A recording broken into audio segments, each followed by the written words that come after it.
Hello and welcome to another episode of The Handy Homeowner. Today I'm going to show you how to patch over those old phone jacks, old cable jacks, and old thermostats and get rid of those eyesores away from your eyes.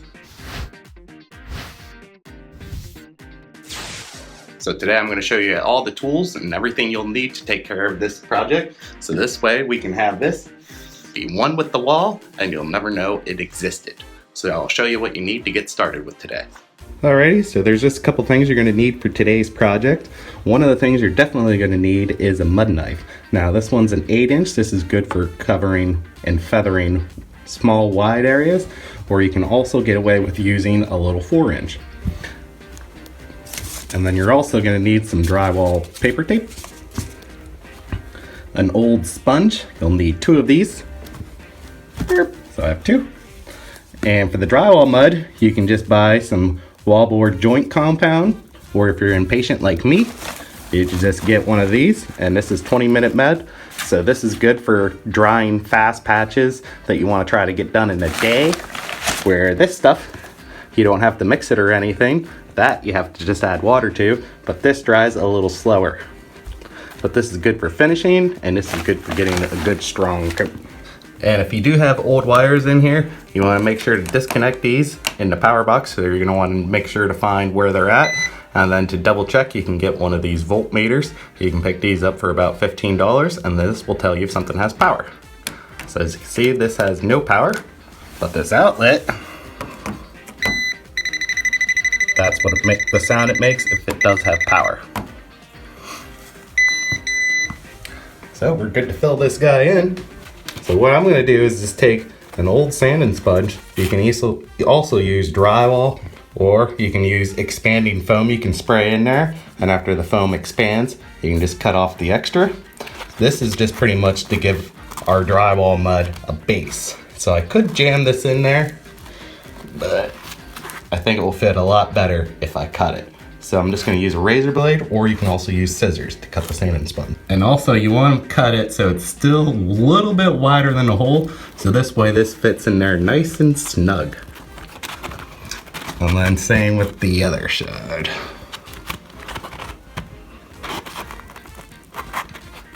See, it's just a little bit wider. Here, after you get it cut, you just want to put it in there.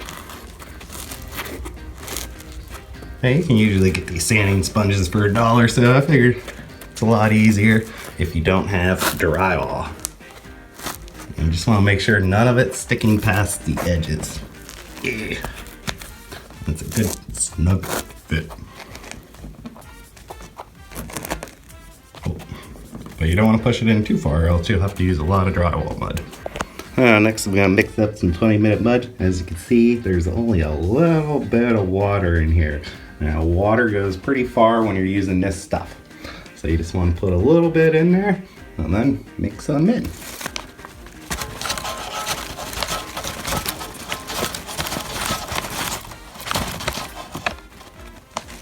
And then you want to take a smaller knife and kind of mix it together.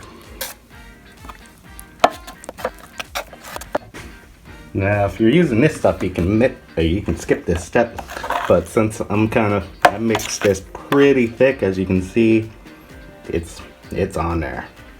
So the reason I mixed this up really thick is so this way our first coat will dry really thick, and it also gives us a nice backing to stick in the hair. Go ahead, cover over the whole thing. And you want to go ahead and leave it pretty thick. I'm using my 4-inch mud knife right now. There we go. And next I'm just going to take these 2 pieces of tape that I cut. They're about 6 inches long, and as you see, I got them wet. And the reason you get them wet is that way they adhere and dry with the drywall mud. You could do it dry, but sometimes it causes bubbles. So if you just go ahead and get this tape wet real quick, you don't want it like soaking, but just damp. This will help this go a lot easier. So now, you can barely tell, you can see I have a little dry spot there, so that's the edge of the box. So I'm gonna go ahead and place these guys right next to each other. All right. And you do want the one to overlap the other one. The reason we're doing this gives us a nice surface to cover the whole box. Now, if you didn't line these up, this may crack in the middle, so you just want to leave this little area.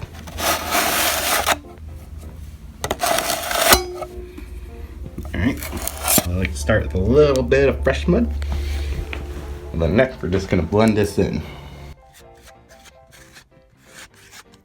Now, you don't want to put this on too thick, because it will be hard to sand this stuff.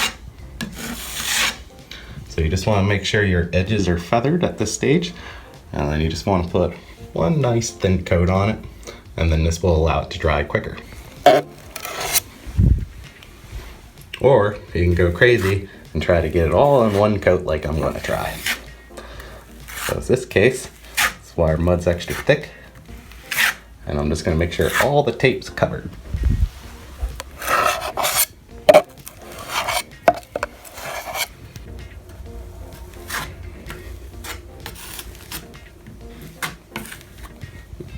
And we're going to switch to our 8-inch knife. It does help if this is a little damp too. That will make it apply a lot smoother.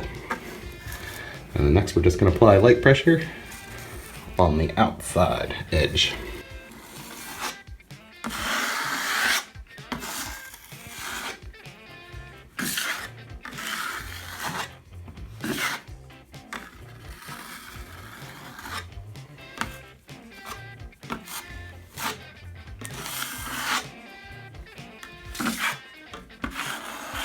Then I'm going to flip the knife over to my clean side, and then I'm going to clean up all this thick stuff on the outside edge. And I'm going to leave that little line, because if I get any closer, I'm going to mess it up.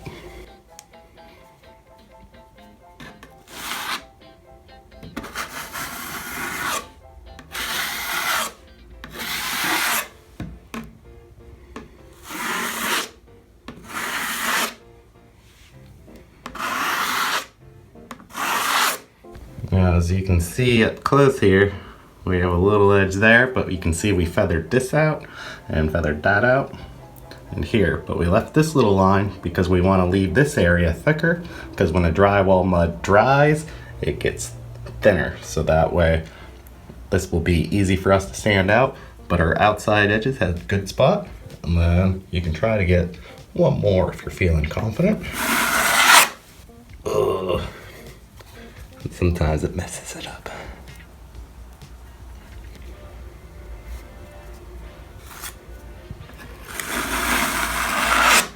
There we go. And we're just gonna leave that go. Yeah, maybe just yeah. Okay, we're gonna leave that go. Alright, we got the drywall patch, and I put a really heavy coat on it. Let's see if I can get the detail to show up. There it is. Now you can see we have a couple spots. Now most of this is going to sand out. So what we're going to do is take our sanding sponge, and then we're just going to lightly sand over all this, and then see if we need another coat.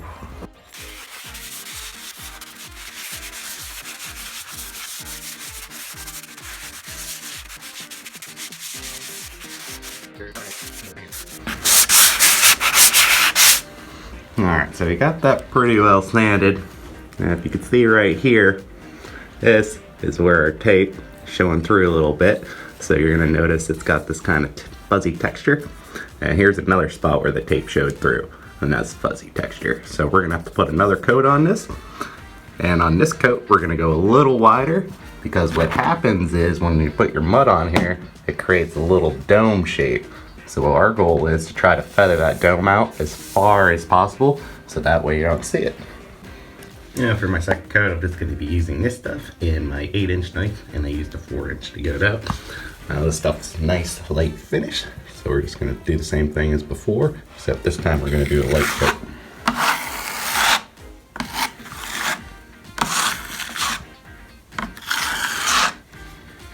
And that's all the dirt and stuff, so you want to pick that out with your finger and put that off to the side.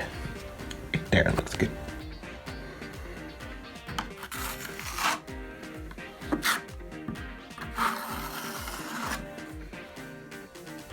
There's a little more pick out.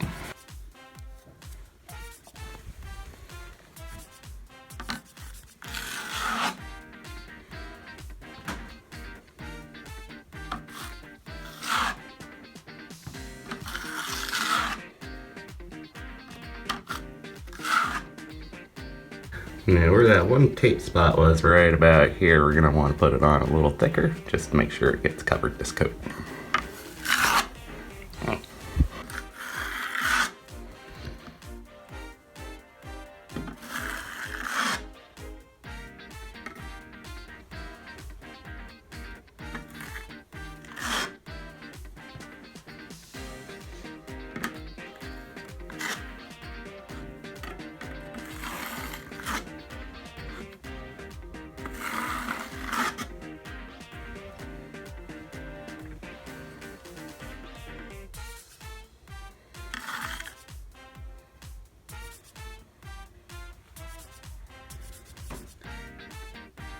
Alright, so now you see we went a little farther on this coat, and you can also see I left little lines in here.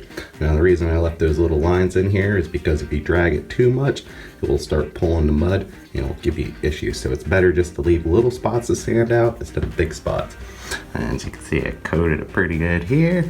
And there's just a little line there, and all that should sand out. So in about 4 hours, we should be ready to sand it. Alrighty, you can see the final coat is all done. And it's nice and smooth, so now all I have to do is sand out that line, this line, and this line. And the key is not to sand really hard on this one, and then we should be ready to paint after this. So you just want to make sure to sand your outside edge really good, and then make sure this is smooth here.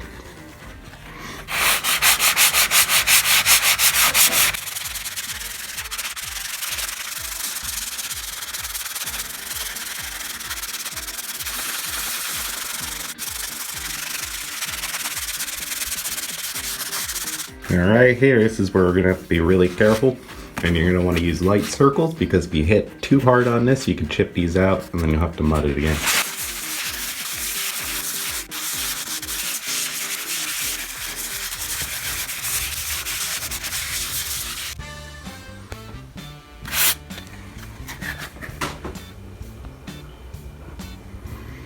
And there you have it. We're all patched up, and now this is ready to paint. And once this is painted, you're just going to want to prime this, or you can use a flat paint just to prime it to seal it. And then it'll probably need 2 to 3 coats of paint for this to disappear, and you should be all done. So thank you all for watching, and I'll see you next time on The Handy Homeowner.